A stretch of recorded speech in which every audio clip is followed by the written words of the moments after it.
The Kahr CM9 and the Beretta Nano are very natural comparisons.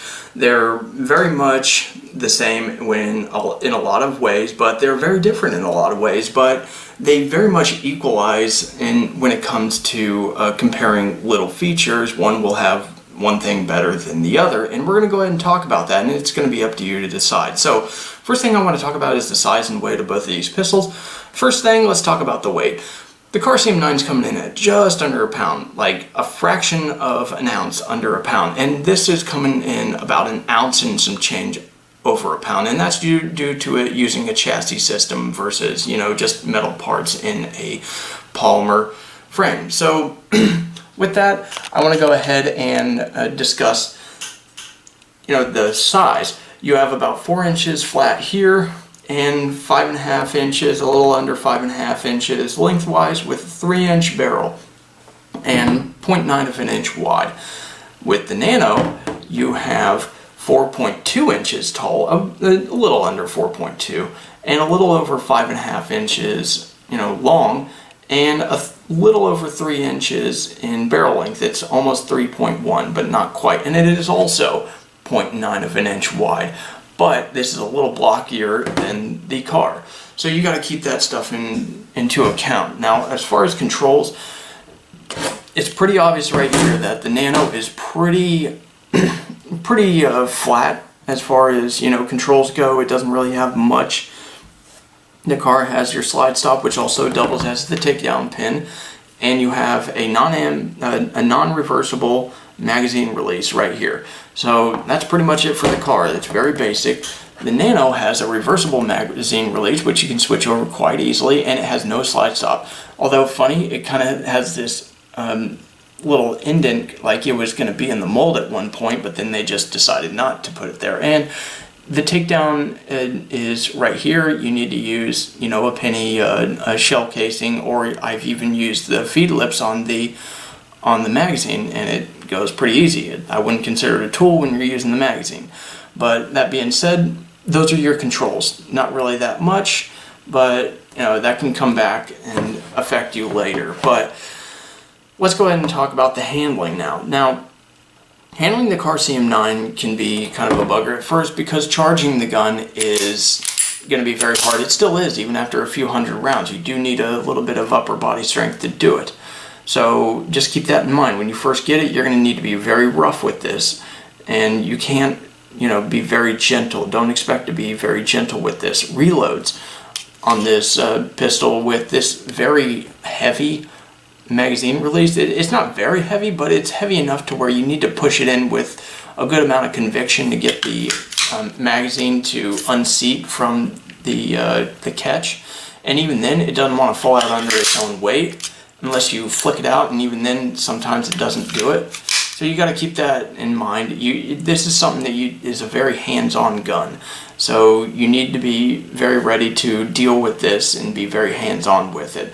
That being said, malfunctions with this pistol are going to be a lot easier because you have a slide stop. So that's pretty much it as far as that's concerned. So just want to consider that. Now, as far as the Nano is concerned, you do not have a slide stop or anything like that. So when you charge the gun and you want it to lock back, it's going to be all on the magazine to hold it open. That being said, charging it even out of the box is quite simple. I've had about 2,500 rounds through this. I've had about 500 rounds through the Kahr CM9. So pulling this back is a lot easier, but when I first got it, the Nano was a lot easier anyways. So charging it's not really that big of a deal. Reloads, though, are almost the same. You do have to push this in with a good amount of conviction to get the magazine to come out, but it does come out under its own weight. It does want to come out. So that is something that you got to realize as far as the differences between the two of these. Of course, since it doesn't have a slide stop, malfunctions are going to be a bugger. You got to find a way. I have found a way to deal with them. And, that's on you to find your own way, or look on my review of this pistol specifically to find that out. Now, as far as handling is concerned, I guess sights could be part of that. You have these two sights here. I guess I like this sight more personally. I feel like it's a lot faster to pick up and a lot easier to use in close quarters and just with very little, it takes very little time for me to use that. These are pretty low profile, and these are steel, by the way. And these are pretty low profile, and they're steel as well. And you know, the cool thing about these is you can just use a screw, a little Allen key screw, to take off, loosen, and adjust these sights, and, you know, replace them. I think that's a really cool feature. So yeah, that's about it for the controls and handling.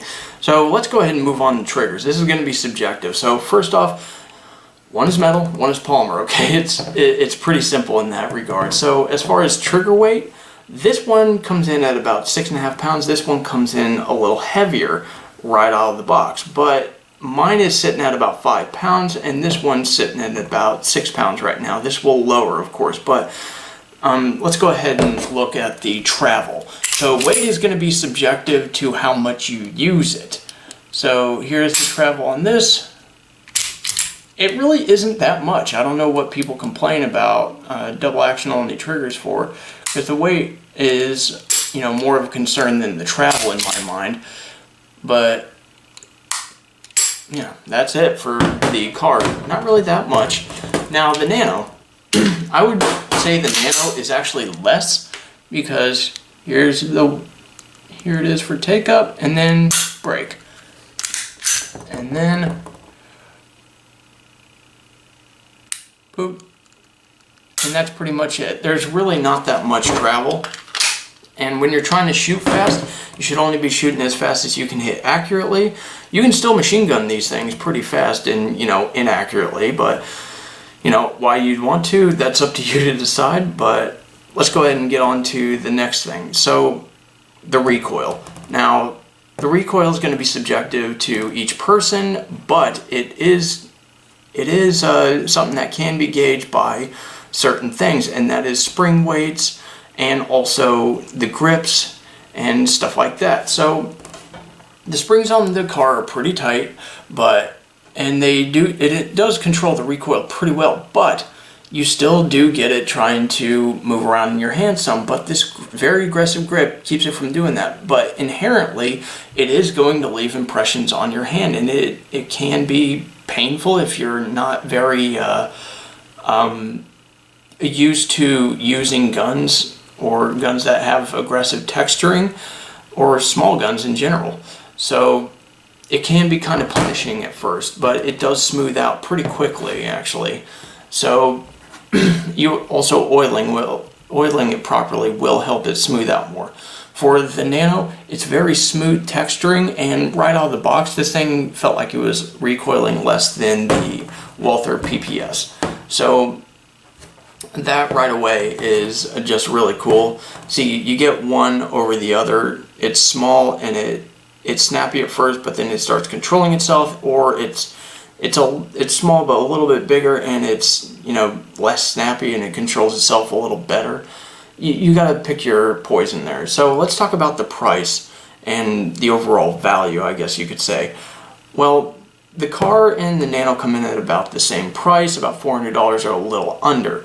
Now, the thing is that with Kahr, you get one 6-round magazine, and you get about 5 years of a warranty for any defects, things breaking prematurely, etc. For the Nano, you're getting 1 year of warranty, and you're getting 2 magazines. You're getting an ugly 8-round magazine that extends out, and actually it's not really that comfortable. It doesn't feel that great, but it functions fine. It's not really going to impede your shooting, but that's really all you get.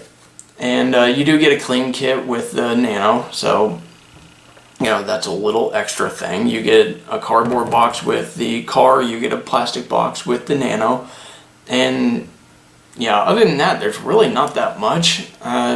You really just got to pick your poison. I would say the Nano gives you a little bit more as far as your whole package is concerned, but I would put them pretty much in the same class.